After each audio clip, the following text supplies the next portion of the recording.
دوستو حضرت علی نے ارشاد فرمایا، مشکل وقت میں ہمیشہ دعا مانگا کرو، کیونکہ جہاں انسان کا حوصلہ ختم ہوتا ہے وہاں سے اللہ پاک کی رحمت شروع ہوتی ہے۔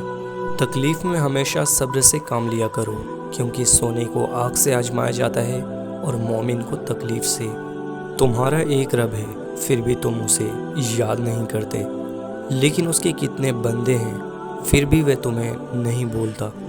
بے شک مشکل کے ساتھ آسانی ہے، مشکل وقت پر صبر کرنا اور بہترین وقت پر شکر کرنا مومن کی پہچان ہے۔ بہترین انسان اپنے عمل سے پہچانا جاتا ہے، ورنہ اچھی باتیں تو برے لوگ بھی کرتے ہیں۔ دھوکہ دینے کے ہزار طریقے ہیں، لیکن سب سے گھٹیا طریقہ محبت اور ہمدردی کا دکھاوا کرنا ہے۔ جو انسان یہ سمجھتا ہے کہ اللہ جو کرتا ہے وہ ہمارے لیے بہترین کرتا ہے، وہ کمال کا ایمان رکھتا ہے۔ اس سوچ کے ساتھ زندگی میں آگے بڑھو کہ اللہ نے یقیناً بہترین ہی سوچا ہوگا۔